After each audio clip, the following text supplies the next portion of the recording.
I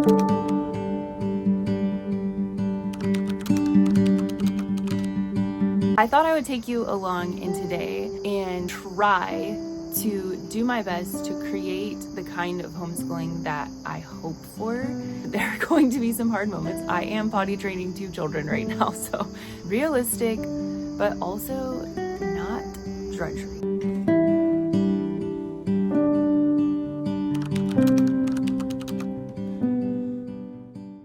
Hey friend, welcome to my channel. My name is Jordan. If you're new here, I'm a stay-at-home mom of 3 boys. This is a day in the life that I'm going to show you, and it is also packed full of leaning on the Lord in so many circumstances with homeschooling specifically. Right here, I'm doing my Bible time with my 2-year-old, and he has his little Cliff Bar. I just was thinking recently about how my 6-year-old, almost 7-year-old, used to sit with me while I read my Bible in the mornings, and it used to bug me so much. It would drive me nuts because I just wanted so badly to be by myself. But now I just kind of see it a little bit differently, or at least maybe I saw it differently this day. A Bible book. A Bible book, yeah. Don't cry on it. Don't cry on it. It says, I have. Don't talk. That's nice. Don't get down. Okay.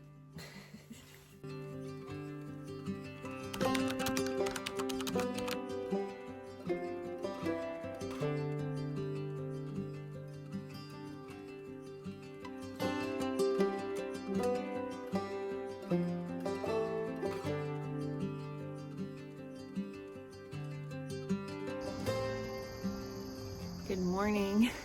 I have been reading this book, The Unhurried Homeschooler, and it's by Durenda Wilson. I just checked it out from the library, and it says it's a simple, mercifully short book on homeschooling. I have listened to Durenda Wilson in the past on a podcast, and I love her stuff because she raised a lot of boys. I think she had 6 boys. I could be making that up. I always love coming across moms with boys because they're just very different to raise. Right now, I'm really praying about what this homeschool year will look like, because what Durenda Wilson talks about in here, this is the life that I am wanting. I kid you not. So I have talked about in my course about beginning homeschooling and how we can lean on God in our first years of beginning homeschooling, and that He can use anybody to homeschool. You don't have to be a crazy, super nurturing and patient person, because I wasn't any of those things. I am still working on those things a lot. Anyways, in my course, I literally said that 80% of our days are hard in these early years so far, and that only 20% are really, really good. And I am not kidding you. I read this book, and there is a part in here. She says that 80% of her days are good and 20% are hard. I am not kidding you. It was those exact numbers flipped. And so I was like, okay, this feels like God is speaking to my heart right now, because I want that so bad. And I know that it takes time to get good at homeschooling, but I want to flip that. And I think He could speed up that process if I change something that I'm doing. And I think that that something is surrendering control. And so I am learning from this book. I'll tell you how it goes in the end. But anyways, I thought I would take you along in today and just kind of try to do my best to create the kind of homeschooling that I hope for.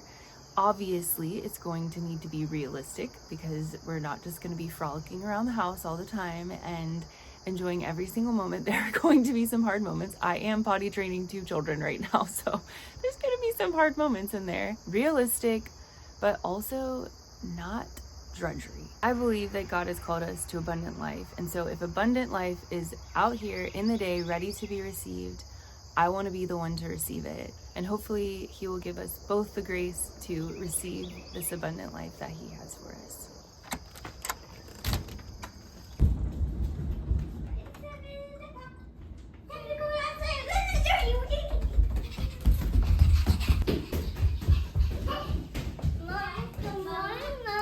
It's not meant.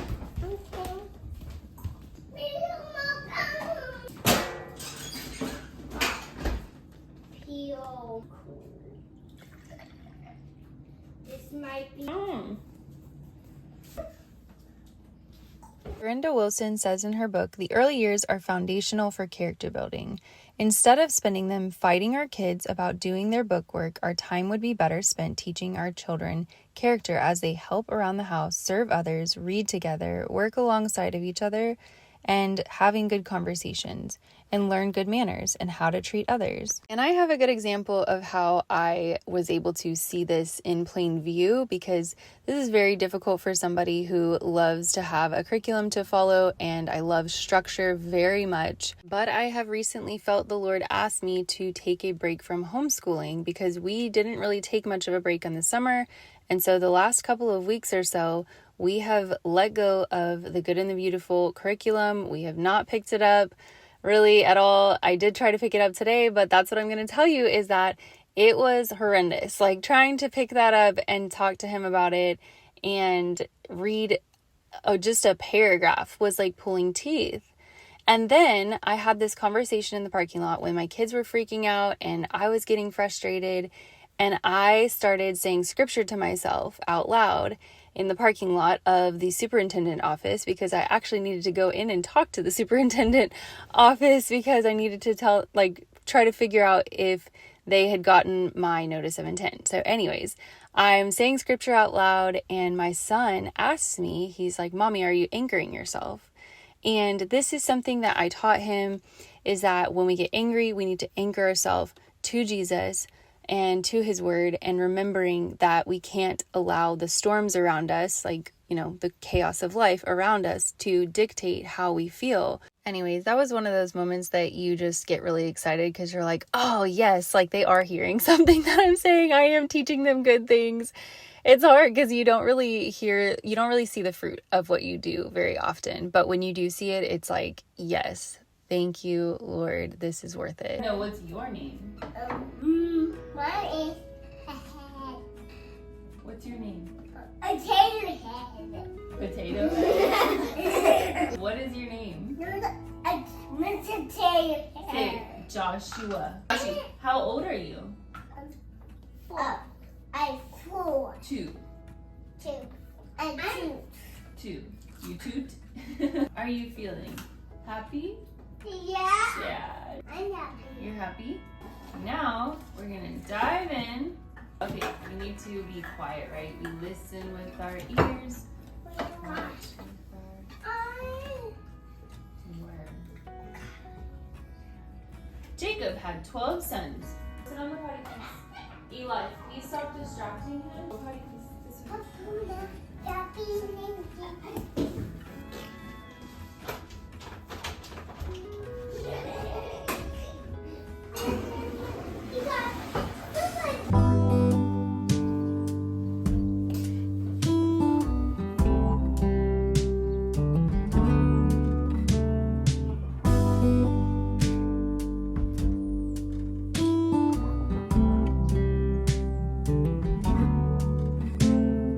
Open air, side by side we sway there in all the colors.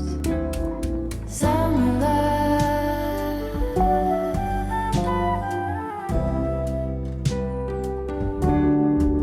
It transforms into a truck. Optimus. chair in all the colors. Summer love.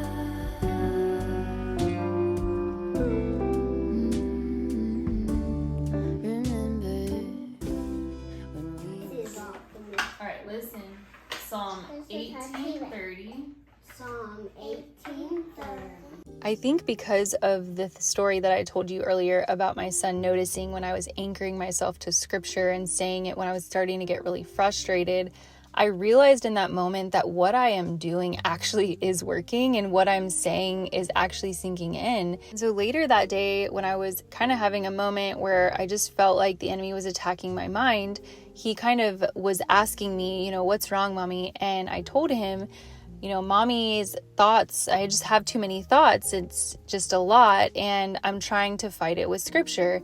And so it just really set in how important it is for me to teach scripture. Like, I've been teaching them memorizing scripture, but I feel like he's getting to the age where he's starting to understand why he needs to memorize scripture. And so I was able in that moment to explain to him, when the enemy comes after you, you can fight him back with scripture. So literally, I'm teaching spiritual warfare, fighting the battle with scripture, with truth, to a 6-year-old. And that is so cool that we can do that in homeschooling. And the reason that I share that too is because the enemy would love nothing more than for you to just feel like everything that you're doing is worthless, that it doesn't mean anything, and that you should just give up. What's the point?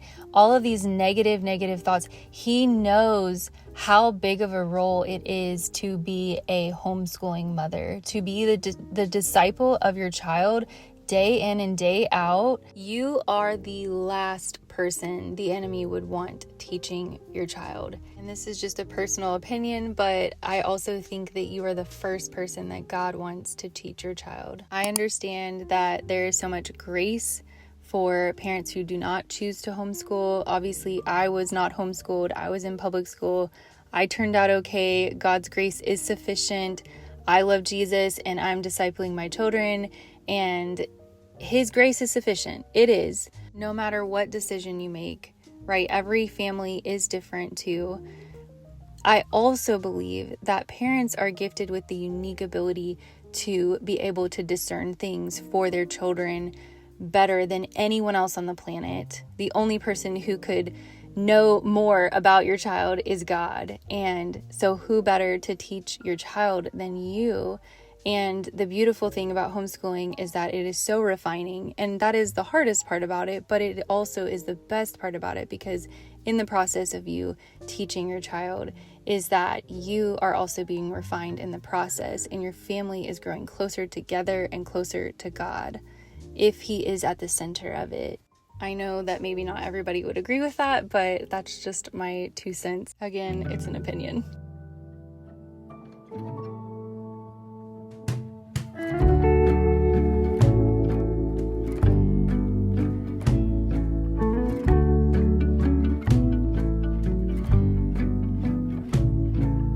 Blue sky come bearing up before us. We hang on the hem of your gown. Blue sky come, promise not to leave us. Tarry not to our town. I'm so excited to share with you what we're going to be doing in this coming new school year for homeschooling. We are changing up what we're doing. We have a new routine that I'm really excited to enter into, to get some good structure and rhythm into our days. And we are pivoting a little bit with our curriculum. We're going to try something different. So definitely be on the lookout for my next video. Meet here on Monday next week at 12 p.m. I'll have a new video about what we're going to be doing with the new coming school year and all of the details. Also, don't forget to check out my course. I'll leave it linked down below. If you are interested in homeschooling and you still have some fears around it, this will help you to learn how to lean on the Lord in making this decision and walking through homeschooling while relying on the Lord fully. Go ahead and leave a little book emoji like this one down in the comments if you made it this far in the video. Click that like and subscribe button, and hopefully I'll see you on the next one.